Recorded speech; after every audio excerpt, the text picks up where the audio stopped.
नमस्कार, ये आकाशवाणी है। अभी आप दिनेश कुमार सिंह से समाचार सुनेंगे।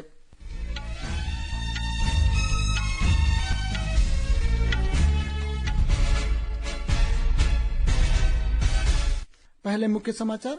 नई दिल्ली में संसद के बजट सत्र से पहले दोनों सदनों की सर्वदलीय बैठक जारी।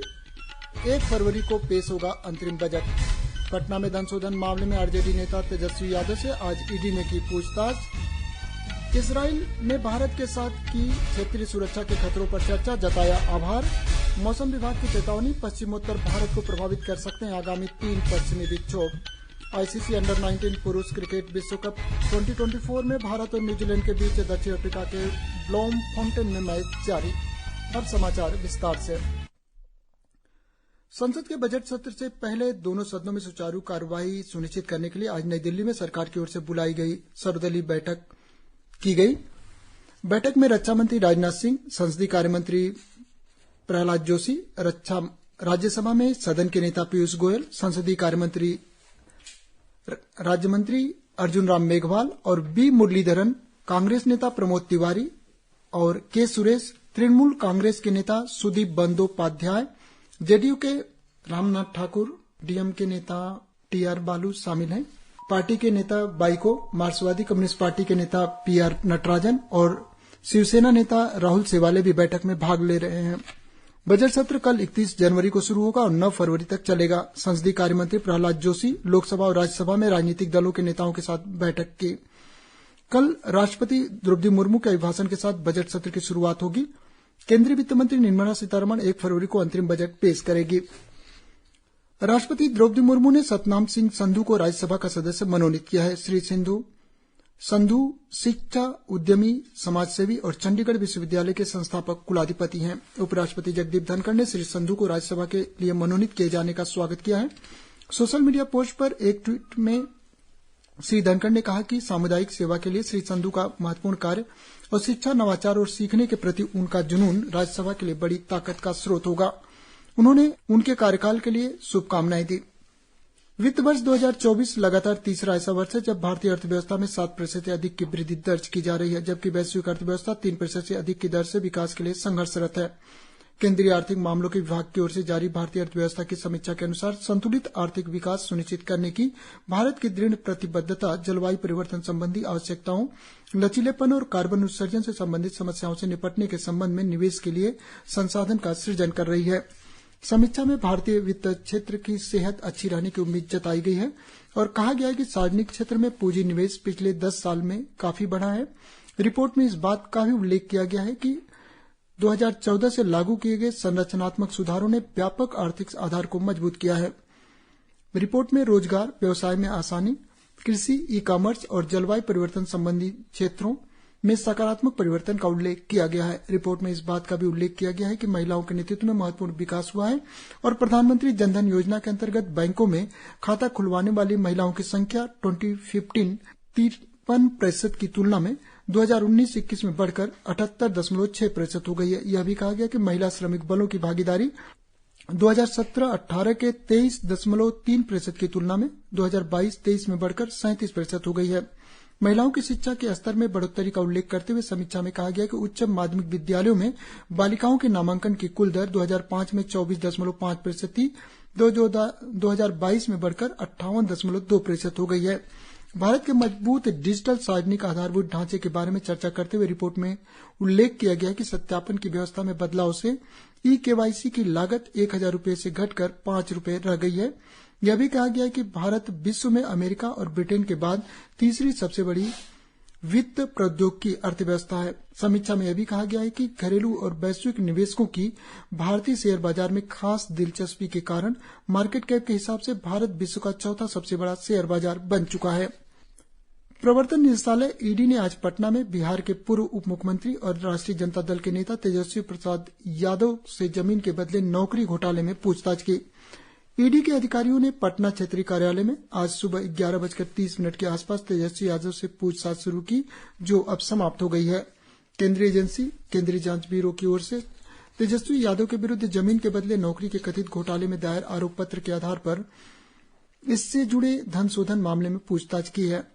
ईडी ने उन्हें 19 जनवरी को सम्मन जारी किया था। इससे पहले एजेंसी ने ऐसे ही मामलों में राष्ट्रीय जनता दल के अध्यक्ष लालू प्रसाद से कल लगभग 10 घंटे पूछताछ की थी।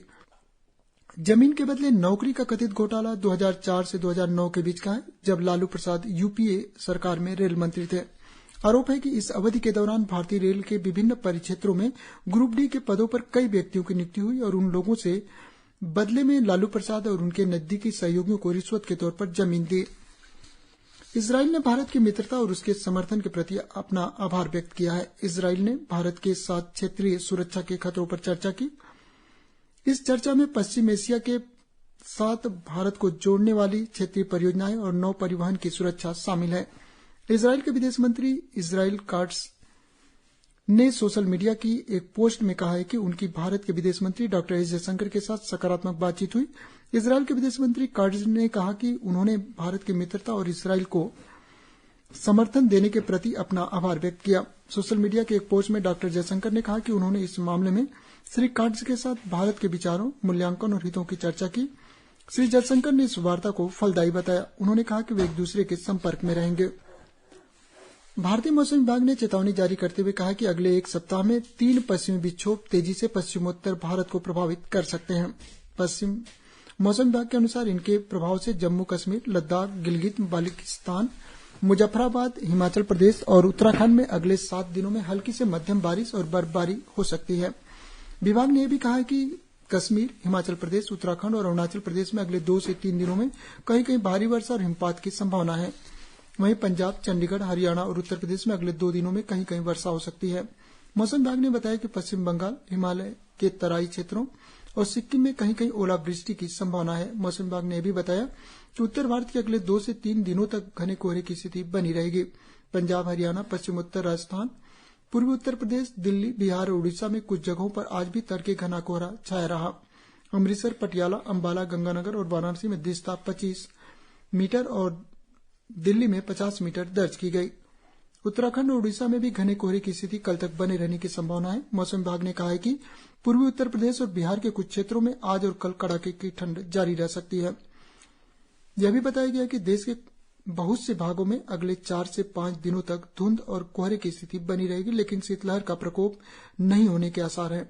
मौसम विभाग के अनुसार पश्चिमोत्तर, मध्य और पूर्वी भारत के बहुत से भागों में अगले 4 दिनों तक न्यूनतम तापमान 2 से 4 डिग्री तक बढ़ोतरी हो सकती है। देश आज राष्ट्रपिता महात्मा गांधी को उनकी 76वीं पुण्यतिथि पर श्रद्धांजलि अर्पित कर रहा है। राष्ट्रीय राजधानी में आज उनकी समाधि राजघाट पर सर्वधर्म प्रार्थना सभा आयोजित की गई। आज के दिन को शहीदी दिवस के रूप में भी मनाया जाता है। 1948 में आज ही के दिन महात्मा गांधी की हत्या कर दी गई थी। राष्ट्रपति द्रौपदी मुर्मू, उपराष्ट्रपति जगदीप धनखड़ और प्रधानमंत्री नरेंद्र मोदी ने महात्मा गांधी को उनकी पुण्यतिथि पर श्रद्धासुमन अर्पित किए। सोशल मीडिया के एक पोस्ट में श्री मोदी ने राष्ट्र के लिए शहीद होने वाले सभी बलिदानियों को श्रद्धांजलि अर्पित की। उन्होंने कहा कि वे बलिदान लोगों की सेवा करने और राष्ट्र के प्रति उनके सपनों को पूरा करने के लिए सभी को प्रेरित करता है। खेलो इंडिया युवा खेलों में महिलाओं की 81 किलोग्राम भार वर्ग में भारोत्तोलन प्रतियोगिता में तमिलनाडु के आरपी कीर्थाना ने स्वर्ण और के ओबिया ने रजत पदक जीता।